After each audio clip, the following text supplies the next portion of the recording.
An elimination game between upstart Italy and Puerto Rico. Italy staying loose prior to this one, going up against Angel Pagan and company. Bottom four, Puerto Rico second and third, two down. Alex Rios grounds out to shortstop. Alex Maestri threw 4 1/3 scoreless innings for the Italians. Top five, bases loaded, one down. And Anthony Rizzo answers with the big double to right center field. Everybody's going to come in and score. Italy grabs a 3-0 lead. But remember, Italy had a 4-0 lead in their last game before falling to the Dominican Republic. Can they make this lead stand up? Bottom six, first and third, two out for Puerto Rico. Carlos Rivero to Anthony Granado, his second error of the inning. Yadier Molina comes in. It's 3-1. Bottom eight, now runners on first and third, nobody out. Mike Aviles to second. They can't quite get the double play. Mike Aviles just safe at first. Carlos Beltran comes in, and it's 3-2. After a single, pinch hitter Luis Figueroa with the sac fly. Mike Aviles scores, and then the throw to nobody. So Alex Rios able to move to second, and that's big because next up it's Andy Gonzalez. On the ground to the left side, it's up play. A great play by Santora. The throw to first brings Rizzo off the bag, and scoring all the way from second is Rios. Puerto Rico able to grab a 4-3 lead. Ninth inning, Hiram Burgos. He was good on this night. Strikes out Nick Punto, even though Punto thought for sure that was a free pass. No, not the case, Mr. Punto. He's done. Then Chris Denorfia down on strikes. That will be all for Burgos. 3 2/3 scoreless, 4 strikeouts. J.C. Romero comes on to get Rizzo. Instead, he walks Rizzo, so the potential tying run on base. Now Fernando Cabrera enters the ballgame. He puts down Alex Liddy, striking him out in 3 pitches. And Puerto Rico, with the 4-3 come-from-behind victory, eliminates Italy. And the Puerto Ricans will face the loser of the Dominican Republic-U.S. game for a chance to move on to the semifinals.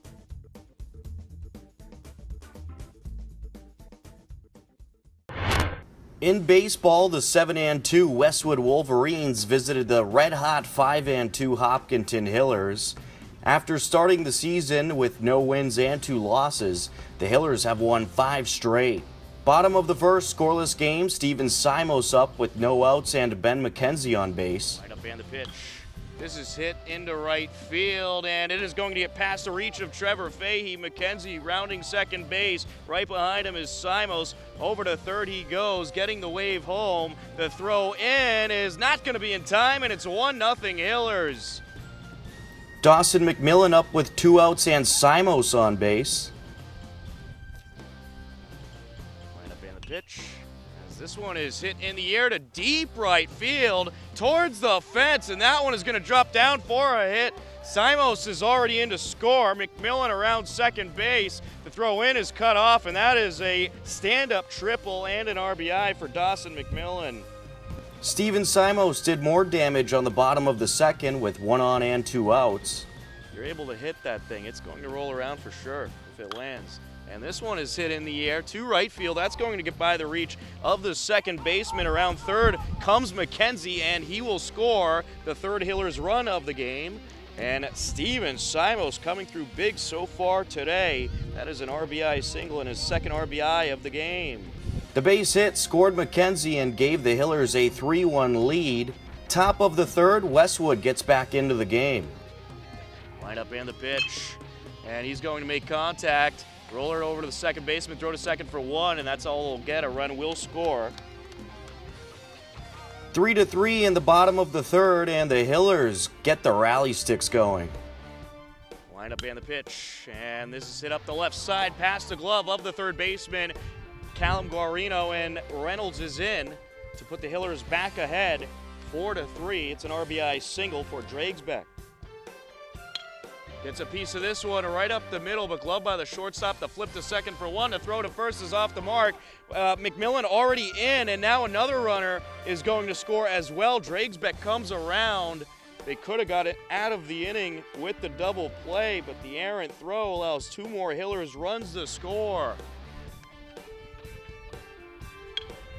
And he's going to get a piece of this one. It'll land into left field. Coming around third is Burdick. The throw in is not going to be in time, and the Hillers played another run. An RBI hit for Ryan Wolf. Wolf advances to second on the throw in, but gets the run in. And Burdick comes flying around third base and scores all the way from second. It is now 7-3 Hillers. Bottom of the fourth, the Hillers do a whole lot more scoring. Sure, the college folk will be sniffing around. And this one is going to Got chalk. drop fairly into left field, right on the chalk. Here And comes Sasquatch. yeah, another Hillers run will score, and that is going to make it 8-3 Hillers. RBI double for LeBlanc. Line up and the pitch. He's going to get a piece of this one. It'll drop into right field, and it's 9-3 Hillers. LeBlanc comes around to score on the RBI single.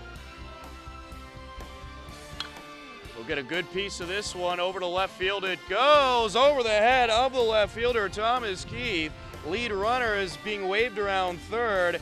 Here comes Dragsbeck, and he is in to score the 10th Hillers run of the afternoon. An RBI double from Brett McIntyre.